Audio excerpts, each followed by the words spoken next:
doon Christian, sa may LRT. iwan muna kita dyan dahil na tila may tensyon sa isang bahagi ng Mindiola. Nandun si Rod Vega. Rod, pasok. Rod. Yes, nagkakabatuhan dito sa may Mindiola, malapit sa may Leganda. Ito yung mga grupo na nakatakip ang mukha. Ayun, meron na ako nakitang na bumabanto ng mga bato ng plastic bottle. May putok. Binobomba na sila ngayon. Binobomba na sila ngayon ng tubig sa mga oras na ito. At patuloy pa rin yung pamamato. Doon naman sa may hanay ng mga pulis na nasa loob ng Mindiola. Ito, nakikita natin ngayon sa mga oras na ito. Saan bahagi ng Mindiola yan? Saan bahagi ng Mindiola? Sa kabila? Sa paanan mismo ng Mindiola. Sa paanan, may bato nakita. Tapos nakakover tayo dito sa may truck na ginamit. Dito mga release. Dahil paalis na tayo. At merong bigla na lamang namato na mga kulubo ng kabataan. Ang babata na ito nakikita nito mga 10 years old pa iba oh. Grabe. Ito, nakakover lang tayo. Patuloy itong pamamasa ng mga nagawad ng Bureau cover ka. Cover ka lang dyan sa habang nagre-report Mahirap matabaan. Hanggang doon sa merong creek meron mga polis ay nakakover sa may. Itong truck nila kinover na muna nila. Dahil i-cover, medyo lalayo na yung konti alam, no? Dahil yung grupo ng mga kabataan nandun na sa bahagi ng Legarda, kanto na ng Recto, tuloy-tuloy pa rin yung pamato ng mga bata ito, ng mga hindi. Ito yung sabi ni Mong Palatino kanina, sila ay kakalas na dahil baka sila mapasukan. Hindi nila kilala to, binabanggit ni Mong sa mga oras ito. Siguro yun. Galing dito sa Bayrang Province, pati yung state parang may narinig pa akong sumigaw kanina. May narinig pa akong sumigaw. Ginigiba nila yung barikada Yung barikada na may ginagawa kasi nga repair sa gitna, ginigiba nila. Ito na, lumabas na yung genset, Linabas yung genset. Ito na, lumuwag ng konti. Kitang-kita na natin yung extend, yung lawak ng ginagawa ng mga kabataan dito. May umakyat sa may barikada. Talagang kanyang binalabayo ng gusto. Inuyog-yog ng gusto itong barikada. Pero hindi matikilag sa mga pulis na napakakapal.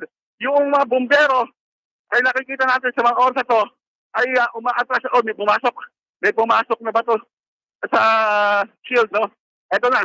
Binabomba na sila ng lumalapit yung mga bata. Lumalapit. Hindi kita sa gilig. Gilig tayo. Ito na, may isang hanay pa rin ng mga pulis. Ito na, yung truck. Yung truck na, may grupo rin dito ito yung truck, lalapasan nila yung truck dito. Dahil, i-safety na nila yung ginamit ng mga realista. Pero tuloy-tuloy pa rin. Ibig sabihin, nagliligpit na yung nag-rally. Biglang umentra yung mga kabataan nakaitim. Patapos na. Ito yung mga nakaitim din kanina. Doon sa bahagi ng Ayala. Nakamas din to. Oo. Ando pa rin sila sa may nakagitna. Tuloy-tuloy yung pagbomba. Yung tawag ito, water cannon sa kanila. Habang patinag yung shield. Ibig sabihin, parang may nararamdaman ko, Rod, merong plano. Dahil hinayaang matapos yung programa, nagliligpit na yung grupo. Hinintay lang Oo, hinintay nilang makapasok at saka pumasok yung grupo ng mga nakaitim. Yan, Pero hindi pa rin nila masira yung barikada dahil matinag. Ang ginagawa, sumasampat sila doon sa ibabaw ng mga concrete barrier. Dala yung kanilang mga placard. At sa mga oras na to, ilang 4 na host na itong ginagamit ng mga tauhan ng DFT para mapasipay at magkaroon ng konti katiwasihan. Ang tanong, Rod, ganito. Ang tanong, sabi mo, nagliligpit na yung isang grupo, yung pumuesto dyan. Pumasok yung mga nakaitim, mga nakamaskara, katulad ng mga suot din ng mga nanggulo kanina dun sa area ng Ayala. So, saan napunta yung isang grupo, yung naglilipit na? Wala na, tumabi na sila Yun kasi, palakad na sila Palakad na. Gumagamit ang first thing, sir. gumamit ng first extinguisher yung mga nambabato. Saan nila kinuha yun? Gumagamit ng first extinguisher. Ayun, hinagis yung first extinguisher doon sa mga polis. Hinagis. Makalat na, makalat. Yung fire extinguisher ang ginamit, nakita ko, hinagis doon sa mga polis. Alang sa mga oras na to. Yan ang sitwasyon mo lang. May cover lang Sige. ako ng konti. Cover ka Dahil muna. lang sa Babalikan ka namin dyan maya-maya. ha? Posisyon. Babalikan ka namin. Mag-shout ka lang kung ikaw ay nasa ligtas ng lugar. Super Radio DZBB Last Report. Super Radio DZBB Ayan, Special Coverage. Mga kapuso, yung grupo, yung mga kabataan na katulad ang suot nung kanina, yung sinasabi ko pong kanina yung sa Ayala Bridge, ganun din ho yung suot at itsura anong mga nagsubok nagibain yung barikada dyan sa area ng Mindiola. Kaya't nanghahalibas pa ng nanghalibas daw po ng fire extinguisher sa mga miyembro ng pulisya. So yan, alamin pa natin ang mga pangyayari dito po sa area ng Mindiola at ganun din yung ibang signal natin. Ready na ba? Ready na ba tayo doon sa iba pang panig ng mga rally sites natin? Tinaban natin mga kapuso ang bahagi ng People Power Monument na hindi na humadaanan ng mga sasakyan ang EDSA northbound lane. Nasa bahagi pa rin ng People Power Monument si Luisito Santos, LA. Yes, Kuyang Kaloy, muli na namang natigil yung iba't ibang mga programa at aktibidad na isinasagawa dito sa EDSA People Power Monument dito sa Quezon City. Yan ay makarang bumusa naman ng ulan ngayong hapon.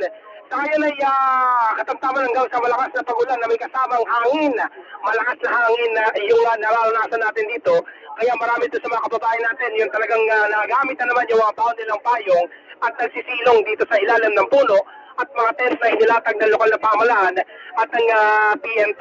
Sa ngayon sa kabila ng masamang panahon nararanasan nito Kuyang Kaloy ay parang dito sa nakikita nating kuha sa area ng QCPD o yung mula doon sa kanilang drone footage ay makikita na punong-puno pa ng mga tao itong magkabilang lane ng White Place Avenue at talagang walang walang spasyo para madaanan yung mga sasakyan. Ganyan din yung kanina nating nauna ng naiulat na bahagi ng EDSA northbound lane mula Ortigas pero dito sa White Place ay halos okupado pa rin ng mga tao at hindi pa rin nadaraanan maski na yung EDSA busway. Sa pinakaling impormasyon naman na natanggap natin mula sa Quezon City Police District as of 3:20 p.m. ay pumalo na sa 15,000 ang crowd estimate o yung bilang ng mga individual na nagpunta at nakilahok dito para sa isinasagawang protesta laban sa korupsyon. Samantala sa ngayon, Kuyang Kaloy, tuloy-tuloy pa rin ang naranasan nating mga pagulan dito sa EDSA White Plains. Ako, si Luisito Santos ang GMA Super Radio DZBB. Dapat, totoo. Super Radio DZBB Special Coverage. Balikan po natin ang signal sa remote one. Remote one. Tayo kay Rod Vega. Rod, pasok ka. Rod. Yan, nakikita mo lang. Ayan ang eksena ngayon dito sa Mindiola. Sa mga oras ito mga kapuso. Yun yung mga grupo ng kabataan at patuloy na meron pang motor. Nakikita mo lang, may motor, igidit na yung motor. Igidit na yung motor. Ayun, tuloy-tuloy yung pamamato ng yung tropa ng mga polis na ginagawa nila ngayon ang lahat para naman mapasipay yung nangyayaring kaguluhan dito. Ito, meron na mga kabataan nagpunta doon lang sa may dulo, sa may ligada. Kanina, meron mga polis na ako nakahitang pumasok dito at meron silang dinampot pero nakalawala eh. At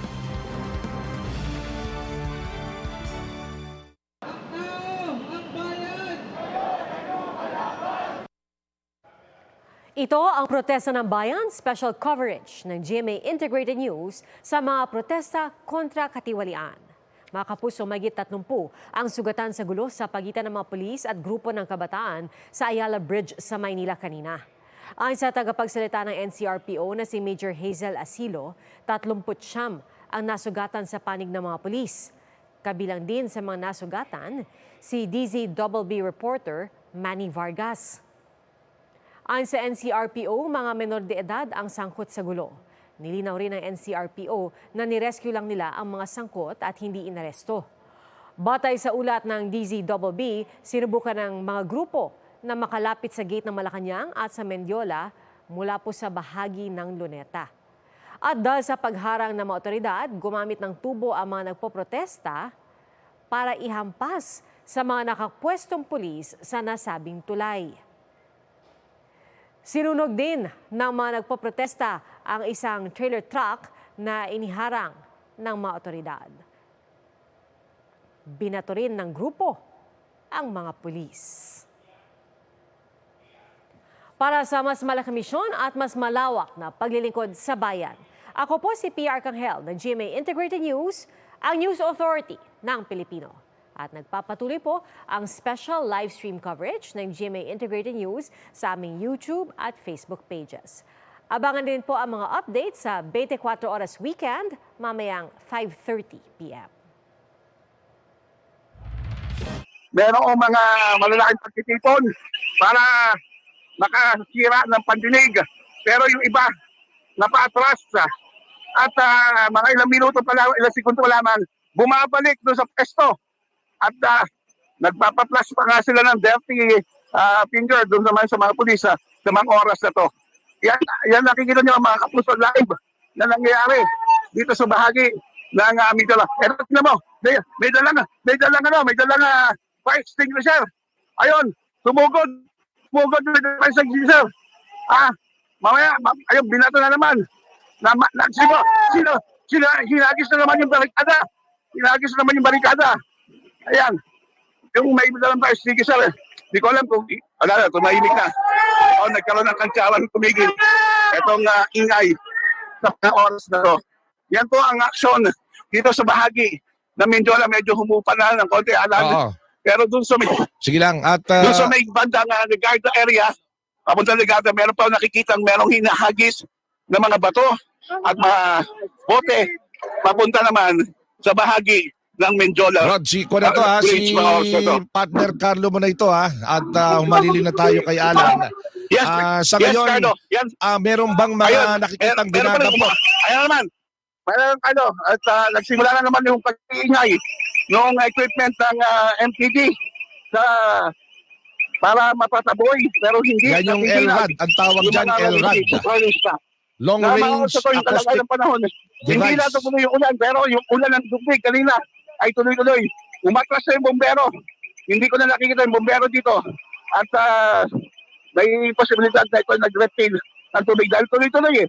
Almost 15 o 10 minutes talaga yung bakbakan nila at pagbubugan ng tubig sa mga resistan. Hindi pa rin nagpapatinag. Hindi pa natitinag yung mga kabataan. Mga kabataan tayo, mga kabataan. Ibig sabihin, kahit na naririnig na yung napakalakas na tunog na yan mula sa LRAD, yung long range acoustic device. Ito ng MPT. Oo. Para Yan din yung ginagamit pantaboy sa mga ibon. masakit sa tenga, masakit sa tenga kung nandito ka. Yan din yung ginagamit pantaboy sa ibon, Natakpan. pantaboy sa mga hayop. Ayan, Ginagamit din yan sa barko bilang isang uri ng signal. Yung long range acoustic device. ayan, Masakit dito sa sa tenga. gilid, nakita ko medyo humupa na yung pamamato nila. Pero dito sa pinakagitna, dire-diretso pa rin. Yung pamamato nila ng bato, plastic, plastic bottles, at kung ano-ano pa. Wala pa bang inaaresto? Wala pang inaaresto? Wala akong marinig niya. Ito ay tuloy-tuloy. Yung kanilang pagpapaingay. So isa-isa lang kumakalas yung mga kabataan dito.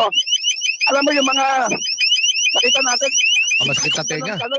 Hanggang dito nararamdaman ko masakit yung sa tenga. mga sumama sa rally ay nasa gilid na lamang.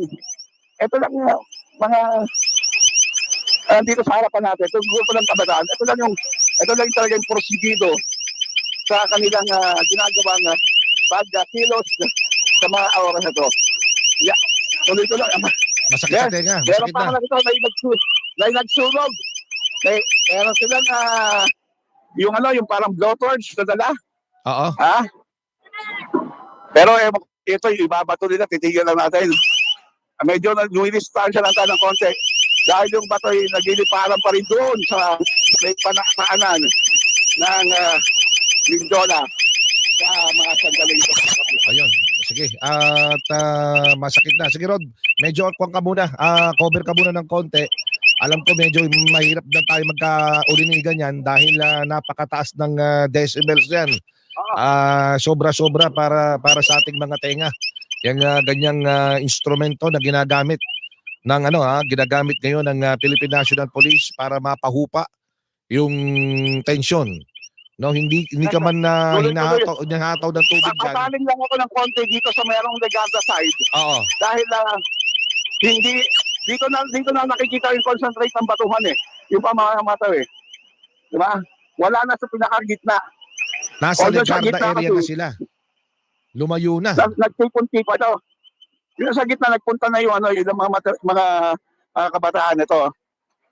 Yan. Yun yung sa gitna. Pero doon sa Legazza side, ayun, ang nakikita ko doon sa dulo, ayun pa yung mga pulis eh. Oh.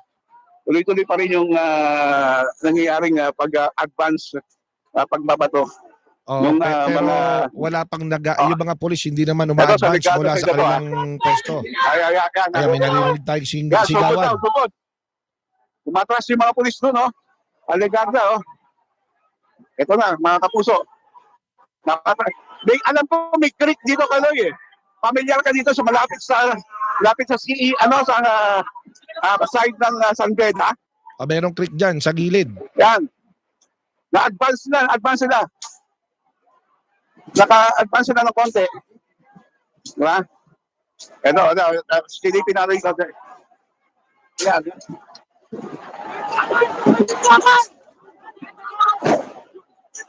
May pumutok, ha? May pumutok. Ano yung putok na yun, Rod?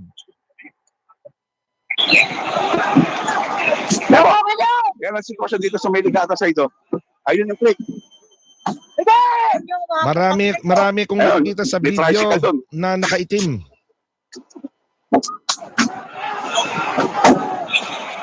Yan, Carlo.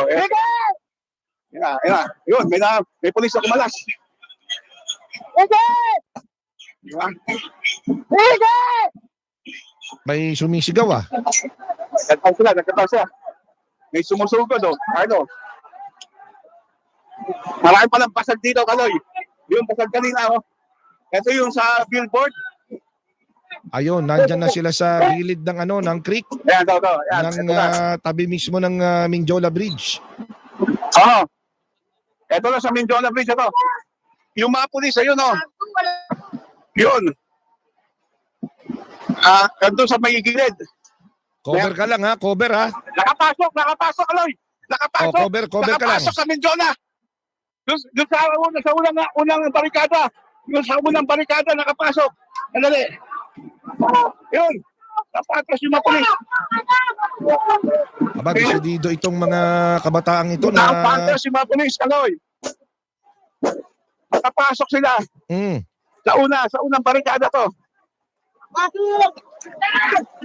Sa unang barikada, napasok nila ay unang barikada, unang hanay mga pulis.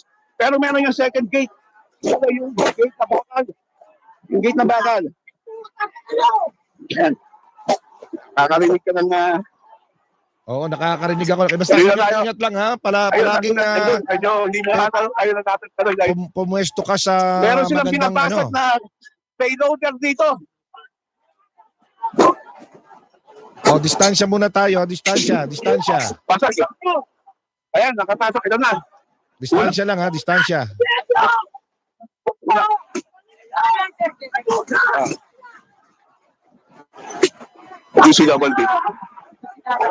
ECWB. Ayun, yung payloader. Yung payloader yan.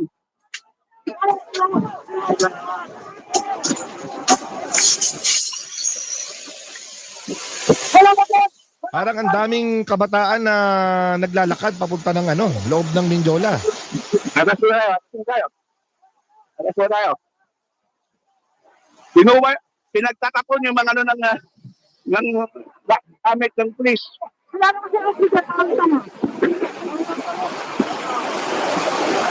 Yan, pinagtatapon.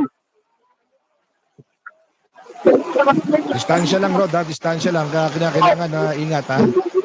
Huwag masyadong dumikit. Huwag masyadong dumikit. Ayun na sila, yung mga pulis sa second gate, Labakan. Aloy, ito yung mga gamit ng pulis. Yung gamit ng paglalagyan ng shield at saka ng body armor pinagtatapon dito sa creek. Oo. O, basta... Yung, itong isang ferry loader ay talagang binasag nila yung Oo, mga salamin. atras ka rin, Rod, ha? Atras din at baka biglang hindi natin alam kung ano yung posibleng mangyari dyan sa loob. Medyo atras ka rin ng konti at baka hindi natin alam kung ano pwede mangyari dyan sa loob. Ang maganda yung nakikita mo lang at Ito, safe lang yung andito na tayo pagsilip, ngayon. Mga siguro, ilang metro lamang ang layo natin doon sa pinakabakal na gate ng Menjola. Okay, so Pero tanaw-tanaw lang tayo. Tanaw-tanaw. Tanaw-tanaw lang muna tayo dito dahil hindi papayag ang mga pulis doon eh. Oo. Mas malaki yung pwersa ng mga pulis doon. Matras, yung mga pulis muna. Ayan, nag-atrasa na. So ang Nag-atrasa daming mga naglalakad, lahat sila papasok ng Yun, Menjola. nag-atrasa. No? Nag-atrasa Papasok sila sila. ng Menjola. Mga kapuso, nasa gilid lang tayo ng Menjola, katuloy ng Menjola. Yung kitang-kita natin dito, yung mga pulis na doon sa may bakal na gate na kasarado at dumikit na yung namamato na rin yung mga pulis doon. Ayun, mumulot na rin ang mga bato. Ang tanong nito, Ayun na. Rod, nakapasok ba Mumulot sila na rin doon ang mga sa... bato. Nakapasok ba? Pasok dito. Oh, yan. Tingnan mo na. Cover. Cover lang, ha? Cover. Ayun ang mga pulis, namamato na rin dito. Diba? Ayan o. Pero gumaganda to. Gumaganda itong tropa ng mga kabataan. Ayun, nag-advance na yung mga pulis, namamato na rin nila, mga kapuso. Oh, distansya. Ayun, Distansya. Distansya ka rin, Rod, ha? Distansya. Ito. Ayan na. May pumuputok doon. Hop, teka mo na. Atas ako, Carlo, dito sa may LRT. Cover ka. Dito LRT, Gaganda. Dahil na ma-advance yung mga pulis papunta sa amin. Doon ka sa Alay. konkreto. Sa konkreto ka mag-cover. Sa konkreto. Medyo ito, LRT, makapal-kapal to. Ito, may nakuha sila mga hawak ng pulis. Yung mga pulis ngayon nandun sa mayroong paanan ulit ng Menjola Bridge. Ibig sabihin, yung kaninang mga kabataan na nagtangkang At, makapasok, lumalabas na. Binapat ito sa hindi sa pagi ng Gaganda. At may nakikita natin nyo, nag-regroup yung mga pulis doon. Nag-regroup din na itong mga tropa ng kabataan dito sa side natin. So, ito. Ayan. O, may nakikita pa ako tuloy-tuloy na mama to. Kaya cover lang, ha? Cover. Ito, dito tayo sa may Legata. Ibig mong sabihin, Rod, linawin lang natin, nakalabas yung mga Sa nakaitim Legata, mula balik tayo sa Legata. sa Peace Ito. Ark. Nakalabas na Ito sila. yung mga gamit Medyo hindi na tayo naririnig na nila, nakuha ano? talaga yung gamit ng PNP. Yung pang-shield, pang-armor, di ba? Pang-motor. Oo, basta, Rod, Pwede. doon lang Yung body tayo armor sa sila. ligtas na lugar lang tayo, ligtas na lugar. Nandito ako sa may gilid ng Legata, malapit na sa Legata LRT. Tanaw ko pa rin dito. Gumagamit dito ng itong fire extinguisher. Nako, Yung talaga naman. grupo ng Rod, babalikan mga kita, ha? kabataan. Ano ka Doon muna? naman sa may side ng Okay. isang fast food chain. Yung fast food chain, nagsara na. Dahil Okay. yung tensyon, kasi palipat-lipat eh. Minsan Sige. lilipat dun sa side na papuntang Rod, Pikasal. babalikan ka Tapos namin. minsan side dito sa Rod, Legata area. babalikan ka namin. Hanap ka ng mas safe na lugar. Standby ka lang dyan. Standby ka lang. Yes. Ayan mga kapuso, blow by blow na account, ginawa po ni Rod Vega. Diyan po sa maaksyon na sitwasyon sa makasaysayang Menjola Bridge.